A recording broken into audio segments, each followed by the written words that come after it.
Alright guys, well, there's not much time to talk, but I'm currently strapped into a 410. Shout out to the Virgin Motorsport team and Chris here for helping a brother out. I think you've helped us out. That's I mean, technically they were 372s when I was a kid, but this is still a lifelong dream come true to be strapping into one of these things. So I'm just going to try and bring it back home in a straight line in one piece. That's all I'm trying to do right now.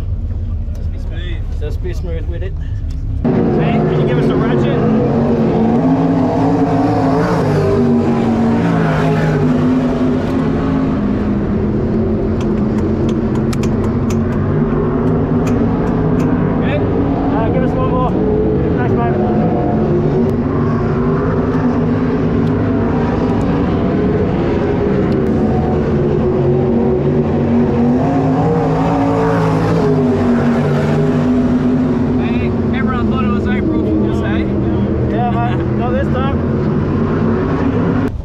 Gang, strapped into the Virgin Motorsports 410.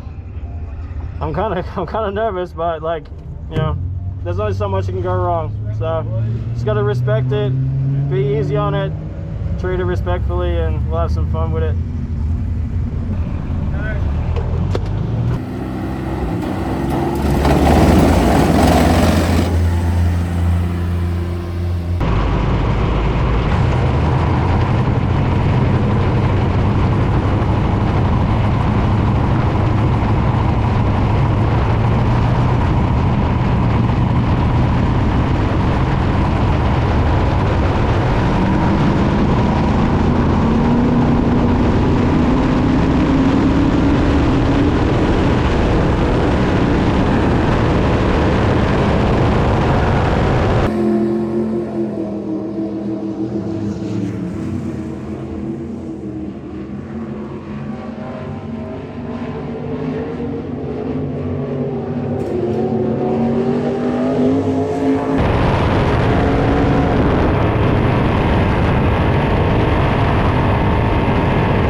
Those fumes getting here.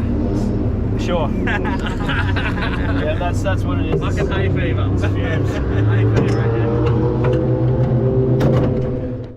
here. Can you flash a bit of light in here for us, please, mate? Thanks, mate. Yeah. All right, gang, we're actually getting a lucky second rip in the 410. So first one went nicely. It you know, just respected it, but maybe drove it in a little too high. But you know, gotta have fun with it while you're in here. Can you give us a couple of ratchets, please, mate? Yeah, like they got a rev limiter in here at 7k, and I only 7.5, and I only got to 6.3. So there's plenty left to let this thing eat, but I don't think I'm going to be the one to feed it.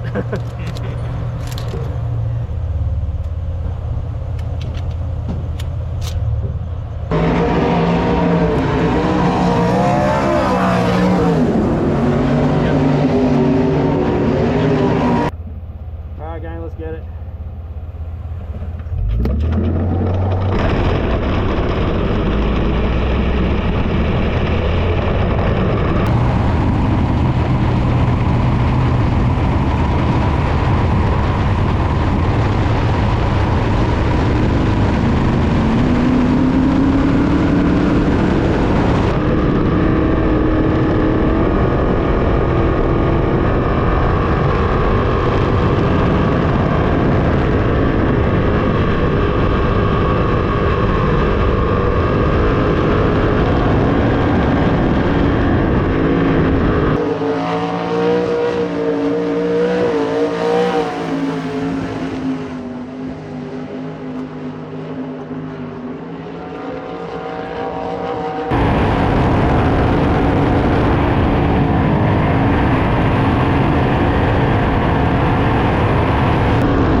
All right, all good.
Alright, while I'm fresh in the moment, I need to try and explain what that feels like.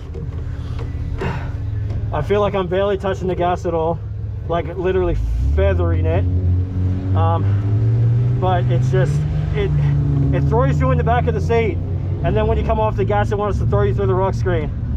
And just, it wears you down, man. Like running 30 laps in these things would be no joke.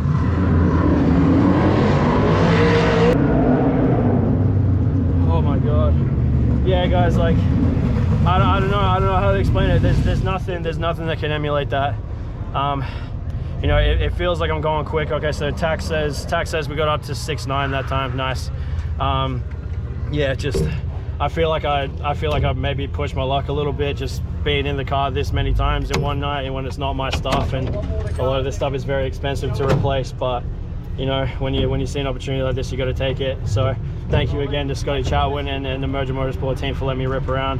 I did a video package for them tonight for the sponsors night, and this was their thank you to me, and that's a once in a lifetime thing. So I don't think I'll get another one anytime soon. So we definitely made the most of it. So yeah, again, thank you to Chris and all the team, to Scotty Chatwin, and yeah, thank you all for watching this. Man, these things don't like idling. Hey. Man, you can tell, like when you chuck that new rubber on there, like it wasn't new, but like it bites. Yeah. It fucking bites. Yeah. Look at this thing. Oh shit. Oh yeah, so I had no left-hand drive. It was a little more free on that one. Like I felt like it was getting away from me a little bit more. So I mean that probably explains it. And there's like, even though there hasn't been a ton of cars out there, there's still a good amount of slick. Like it's not ice, but if you hit a slick patch, you know about it. Yeah.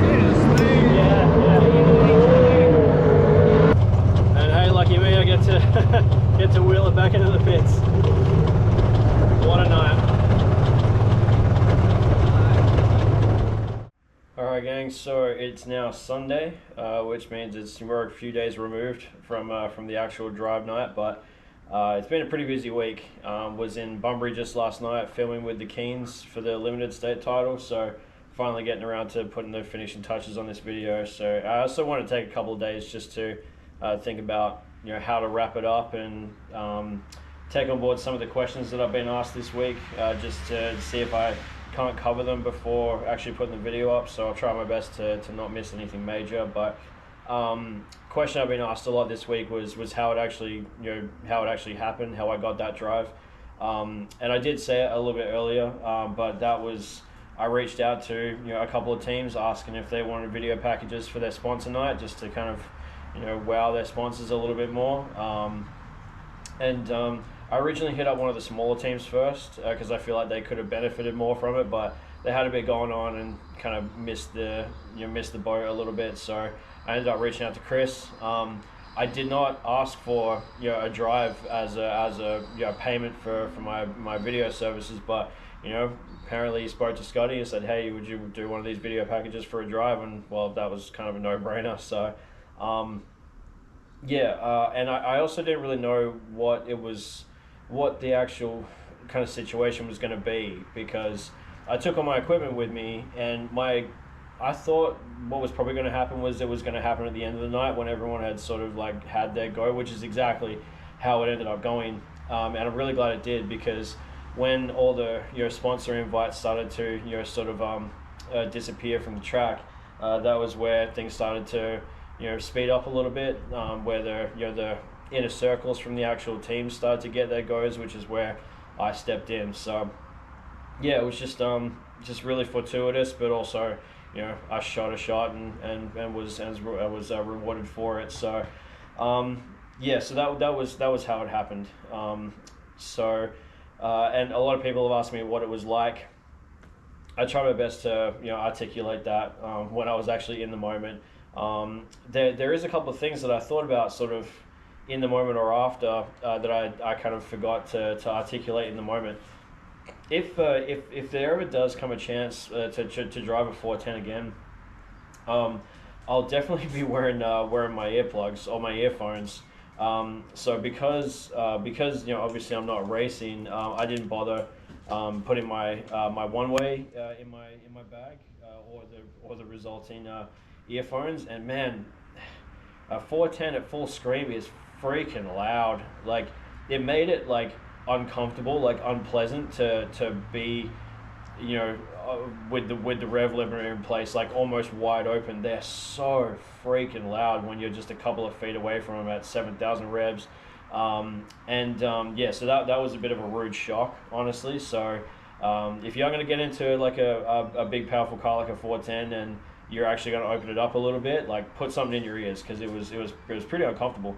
And the other thing was, I thought that the one thing that was kind of a shock was the methanol fumes. It obviously burns like so much that it actually turns out that when you're traveling like that quickly and the fumes are coming straight at you, the fumes get under your helmet, and I could feel it like in my eyes. Like every time down the straights, it was just bang straight underneath the helmet and straight up under the visor. So that was and I understand now why a lot of drivers wear like this sort of, they kind of look like neck guards almost, but they're like a curtain basically that comes down from your helmet, drapes down to your neck to stop the fumes from getting into your helmet. So I noticed Bailey, who I did a film package with a couple of weeks ago, had one, and I now understand why. So yeah, two things that I would make note of, and then see if I can put in place if I was to ever get another rip in a big car like that. The other thing, this one, I've told people this, and I don't know if people roll their eyes at me, when I tell them, but the power jump between like an LS and a 410 on paper is a lot. It's basically double the amount of horsepower. And it is like it doesn't matter which way you cut it. You can tell like there's a reason why I was going quicker like in that 410 that I can only guess maybe 60 or 70% throttle to get going that speed in my LS. I'd have to be just pinned, like completely pinned, just wide open. Whereas when you've got that many more ponies, it requires a lot less to get to that point. Rocco, come here. Rocco, come here. And but the thing was, like, yes, the power jump is a lot, but it wasn't the shock that I thought that it was going to be. Jack Williamson, for example, he was like one of the only people who knew that this was going to happen before it actually happened. His words were like, "Oh man, you're going to get your shit rocked," and like I thought, I didn't even bother to fight it because I thought that he was like going to be right. Sit down, please. Sit down, please. But yeah, it just wasn't as shocking as what I thought it was going to be. Once I kind of eased onto it, like to enough to realize I was going about as quick as I had in my LS, I was like, oh, okay, this is manageable, this is fine. I understand why it would be a shock if you went from nothing to a 410, or went from like, the V6 wingless to a 410 or something like that. But yeah, I don't know. I treated it the same way, and with as much respect as I could give it to a big powerful engine like that. And yeah, I don't know. Just the adaptation, just wasn't as extreme as what I thought it was going to be. I was pleasantly surprised by that. And I don't want to toot my own horn too much, but I was very surprised and proud of how I drove that car. Didn't set any lap records. Probably wasn't even going that much quicker than my regular lap times in this thing. But just to get in a car that's not mine is worth more than my life. Has double the amount of horsepower as what I usually drive, and to drive it as smoothly as what I did, I was very, very stoked and very proud of that. And a lot of folks, I've been putting out like little teasers throughout the week of phone clips and a little bit of onboard footage, and yeah, a lot of people have said some really nice things about the key word everybody used was smooth, which is pretty cool. That's it's really nice that people would share kind words like that. So yeah, gang, I can't really think of much else like in the moment. But there is one more thought that I want to share, and it came up in the merger truck, like after pack up had happened and everything. Me and Aiden were having a chat with a few other people, and the discussion came up of people having the opportunity. Someone in the truck whose name I can't remember, but we were in the truck talking about, and they said something to the effect of like, I wanted to, but I didn't because I was scared, intimidated, whatever it might be. I made the point that the car's only going to go as quickly as you let it or as you make it. You're in control of the gas pedal. You can treat it as an engine start. Just you don't have to put any pressure on the gas whatsoever. The thing will idle itself around there as long as you get it out of gear on the other end. It's really not a problem. But the reason why I would encourage anybody to take the opportunity to get into any kind of car really, but in this case we're going to talk about a sprint car specifically, is because my argument was of the percentage of dirt track racing fans or sprint car fans, whatever you want to call it, that actually get to strap into a car and flick that switch is so very small. It's I thought I put out maybe 5%. Aiden reckons like 2% of fans will ever actually get to sit in the seat of a sprint car and flick that switch. Like that switch is such a defining line between being a fan forever and being a fan forever and having a whole new appreciation for what you're actually watching, because I'll bet that everybody who attended these sponsors nights and flicked that switch is going to come back to the track with a whole new level of respect and appreciation for what the drivers are actually doing.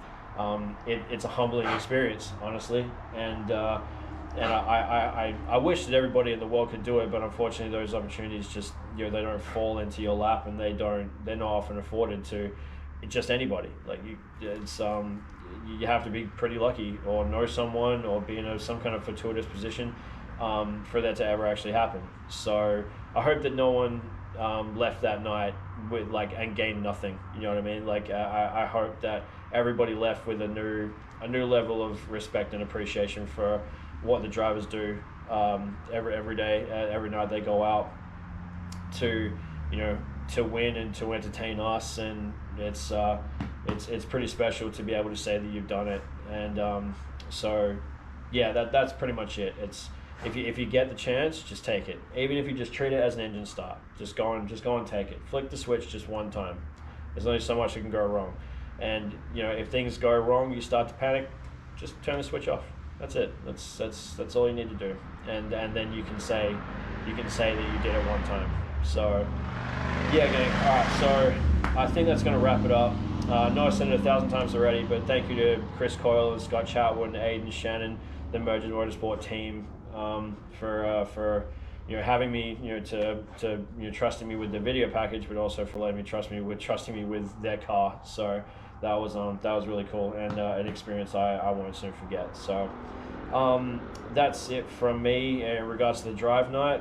There is some pretty cool stuff coming up. like I said, last night at Bunbury, I was filming with Daniel Keane for the state title. That was a night to forget in a lot of ways, but still some good footage from there. You know, there's stuff going on with the new engine, and again, massive thank you to everybody who you know chucked in money so we can get ourselves a new motor. Their names are at the end of this video, so thank you again.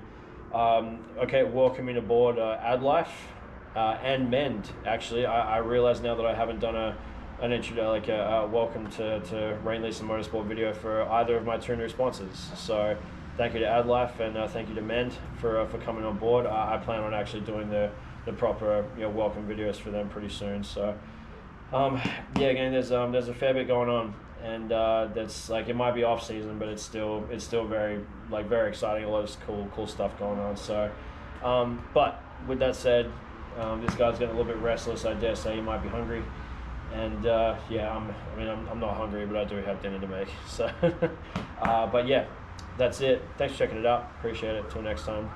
Bye for now.